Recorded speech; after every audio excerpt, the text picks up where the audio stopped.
হযরত ইমাম জাফর সাদিক রহমতুল্লাহ আলাইহি ছিলেন ইসলামের অন্যতম শ্রেষ্ঠ আলেম, ফকি, মুহাদ্দিস ও আধ্যাত্মিক ব্যক্তিত্ব। তিনি নবী পাক সাল্লাল্লাহু আলাইহি ওয়াসাল্লামের বংশধর ছিলেন। তিনি তার জ্ঞান, প্রজ্ঞা ও সত্যবাদিতার জন্য আস-সাদিক অর্থাৎ সত্যবাদী উপাধি লাভ করেছিলেন। ইসলামের বহু বিখ্যাত আলেম তার ছাত্র ছিলেন। তাদের মধ্যে উল্লেখযোগ্য ইমাম আবু হানিফা রহমতুল্লাহ আলাইহি এবং ইমাম আবু মালিক রহমতুল্লাহ আলাইহি। নৈতিকতা, চরিত্র গঠন ও আত্মশুদ্ধির ওপরে তার উপদেশ আজও খুবই গুরুত্বপূর্ণ ও মূল্যবান। তার অমূল্য উপদেশ বাণীগুলির মধ্যে অন্যতম ছিল তিনি মানুষকে 5 ধরনের ব্যক্তির সঙ্গে গভীর সম্পর্ক স্থাপন করার ক্ষেত্রে কঠোর নিষেধ করেছেন। তিনি বলেছেন, এই 5 ধরনের মানুষের সঙ্গে যদি কেউ ঘনিষ্ঠ সম্পর্ক করে তাহলে তার দুনিয়াও বিফলে যাবে এবং আখিরাতও বিফলে যাবে। কি সেই সতর্কবাণী? ঠিক কোন 5 ধরনের ব্যক্তির থেকে তিনি আমাদেরকে দূরেই থাকতে বলেছেন? চলুন আজকের ভিডিওটিতে পরিষ্কারভাবে সেই 5 ধরনের ব্যক্তি সম্পর্কে আমরা জেনে নিই। প্রথমেই তিনি মিথ্যুক ব্যক্তিদের সঙ্গে মেলামেশা করার জন্য নিষেধ করেছেন, কারণ মিথ্যুক ব্যক্তি নিজের স্বার্থে সত্যকে গোপন করে বা আড়াল করে, পরিস্থিতি অনুযায়ী কথা বদলায়। শুধু তাই নয়, মিথ্যা কথার দ্বারা সে মানুষের সঙ্গে প্রতারণা করে এবং মানুষকে বিভ্রান্ত করে। এমনকি তারা অন্যের সম্পর্কে ঠিক যেভাবে তোমার কাছে মিথ্যা কথা রটায়, ঠিক একইভাবে অন্যের কাছেও তোমার সম্পর্কে মিথ্যা কথা বলে। মিথ্যুক ব্যক্তিদের সম্পর্কে বলতে গিয়ে তিনি বলেছেন, তারা এতটাই বিপজ্জনক যে তারা বিশ্বাস নষ্ট করে, ভুল সিদ্ধান্তে ঠেলে দেয়, সম্পর্কের ভিত্তি ধ্বংস করে, প্রয়োজনে তারা তোমাকে ফাঁসিও দিতে পারে। এছাড়া মিথ্যাবাদীদের সঙ্গে চললে সম্মান, মানসিক শান্তি ও সামাজিক অবস্থান ক্ষতিগ্রস্ত হয়। তাই তিনি মিথ্যাবাদীদের সঙ্গ এড়িয়ে চলার জন্য পরামর্শ দিয়েছেন। কৃপণ ব্যক্তিদের সঙ্গে গভীর সম্পর্ক না রাখার জন্য মানুষদেরকে পরামর্শ দিয়েছেন তিনি, কারণ কৃপণ ব্যক্তিরা শুধু অর্থনৈতিক দিক থেকেই নয়, সহযোগিতা, সহমর্মিতা, দায়িত্ব সব ক্ষেত্রেই তারা সংকীর্ণ।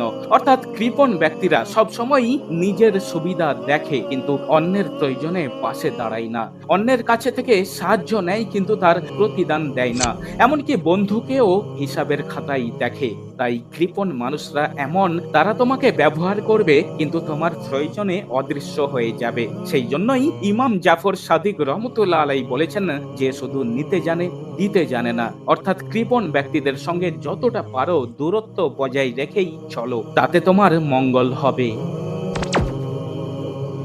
নির্দয় ব্যক্তিদের সঙ্গ এড়িয়ে চলার জন্য তিনি নসিহত করেছেন, কেননা তাদের হৃদয়ে সহানুভূতি নেই, অন্যের কষ্টে তাদের মন নরম হয় না, তারা ভীষণ ভীষণ ক্ষতিকারক হয়, কারণ তারা দুর্বল মুহূর্তে আঘাত করে, ভুল হলে ক্ষমা করে না, বিপদে পাশে থাকার পরিবর্তে সুযোগ নেয়, এমনকি মানসিকভাবে ভীষণ ভেঙে দেয়।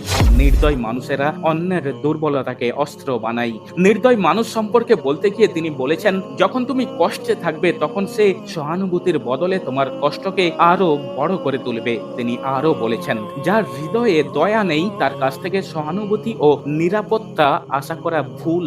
তাই নির্দয় মানুষদের সঙ্গ এড়িয়ে চলাই উত্তম।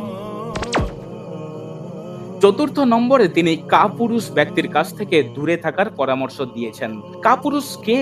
কাপুরুষ হলো সেই যে ভয় পায়, দায়িত্ব এড়ায় এবং বিপদে পালিয়ে যায়। কাপুরুষের ক্ষতিকারক দিক হিসেবে তিনি বলেছেন, সে সমস্যায় মুখ লুকায়, চাপ এলে সম্পর্ককে অস্বীকার করে, নিজের নিরাপত্তার জন্য আপন জনকে ছেড়ে পালায়, কঠিন সময়ে সে তার আসল রূপ দেখায়। অর্থাৎ তোমার ভালো সময়ে সে তোমার পাশে থাকবে কিন্তু তোমার খারাপ সময়ে সে তোমাকে ছেড়ে পালাবে। তাই জন্য তিনি বলেছেন, কাপুরুষ ব্যক্তিদের থেকে যতটা সম্ভব দূরত্ব বজায় রেখেই চলবে।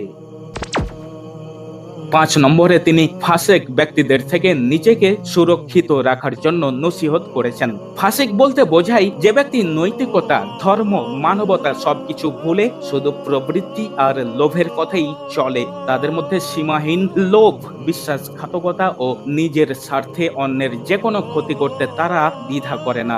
নিজের স্বার্থের জন্য সে বন্ধু, পরিবার, এমনকি নিরপরাধ মানুষেরও ক্ষতি করে। তাই নৈতিকতাহীন মানুষের কাছ থেকে যত দূরে থাকা যায় ততই নিরাপদ। সেই জন্য তিনি ফাসেকের সঙ্গে গভীর সম্পর্ক করা থেকে বিরত থাকতে বলেছেন।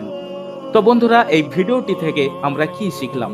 আমরা শিখলাম জীবনে শুধু ভালো মানুষ খুঁজলেই হবে না, ক্ষতিকর মানুষদেরকেও চিনতে হবে এবং তাদের থেকে নিজেকে সুরক্ষিত রাখতে হবে। তাই ইমাম জাফর সাদিক রহমতুল্লাহ আলাই এ বিষয়ে আমাদেরকে সতর্ক করে দিয়েছেন তার গুরুত্বপূর্ণ নসিহতের মাধ্যমে। তাই আসুন তার এই গুরুত্বপূর্ণ নসিহতের মাধ্যমে আমরা সবাই সচেতন হই এবং কোনো মানুষের নৈতিকতা না দেখে, চরিত্র না দেখে, আচরণ না দেখে তাকে যেন আমরা আপন করে না ফেলি।